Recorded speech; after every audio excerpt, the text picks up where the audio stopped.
BJP ने खेला है मास्टर स्ट्रोक? क्या है बीजेपी की नई सोच? क्या नितिन नवीन के नाम पर कर दिया पार्टी ने बड़ा खेला? एक बार फिर एक छोटे पद को संभलवाया बड़ा पद। नमस्कार, मेरा नाम है मनस्विनी और आप देख रहे हैं भारत रफ्तार।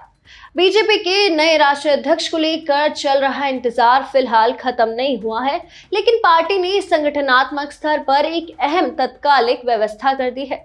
बिहार सरकार में मंत्री नितिन नवीन को बीजेपी का राष्ट्रीय कार्यकारी अध्यक्ष नियुक्त किया गया है।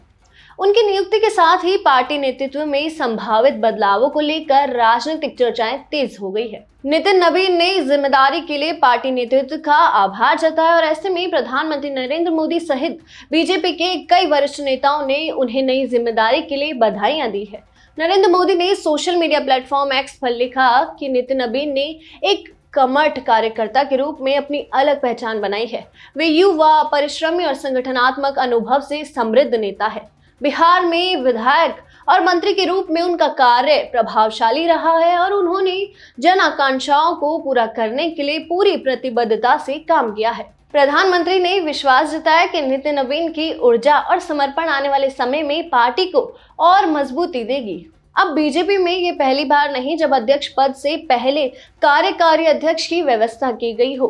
इससे पहले मई 2019 के लोकसभा चुनाव के बाद जून महीने में जेपी नड्डा को भी इसी तरह राष्ट्रीय कार्यकारी अध्यक्ष बनाया गया था। इसके बाद 20 जनवरी 2020 को जेपी नड्डा को औपचारिक रूप से भारतीय जनता पार्टी का निर्विरोध राष्ट्रीय अध्यक्ष घोषित किया गया था। मौजूदा घटनाक्रम को उसी प्रक्रिया की निरंतरता के रूप में देखा जा रहा है। मगर अब सवाल ये उठता है कि क्या जेपी नड्डा पार्टी के अध्यक्ष पद पर कार्य करेंगे या नहीं। बीजेपी के संविधान की धारा 21 में अध्यक्ष के कार्यकाल को लेकर स्पष्ट प्रावधान है। इसके अनुसार कोई भी पात्र सदस्य लगातार 2 कार्यकाल तक प्रत्येक 3 वर्षों की अवधि के लिए अध्यक्ष पद पर रह सकता है। पर व्यवस्था 2012 में हुई संविधान संशोधन के बाद लागू की गई थी। उसी संशोधन के चलते नितिन गडकरी दूसरी बार अध्यक्ष नहीं बने और उनकी जगह राजनाथ को अध्यक्ष चुना गया। बाद में 2014 की लोकसभा चुनाव के बाद अमित शाह पार्टी अध्यक्ष बने, लेकिन उनकी पहली पारी को राजनाथ सिंह के बचे हुए कार्यकाल के रूप में ही गिना गया था। फिलहाल स्थिति यह है कि जेपी नड्डा अभी भी बीजेपी के राष्ट्रीय अध्यक्ष है।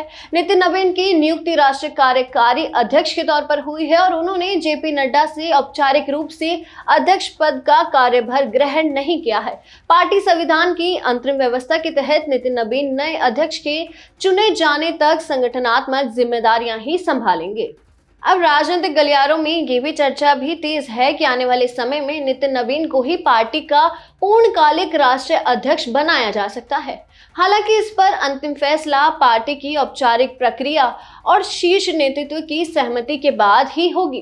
फिलहाल नितिन नवीन की नियुक्ति को बीजेपी में नेतृत्व परिवर्तन की दिशा में एक अहम कदम माना जा रहा है। तो ऐसी ही तमाम खबरें और अपडेट्स के लिए जुड़े रहिए भारत अवतार के साथ। धन्यवाद।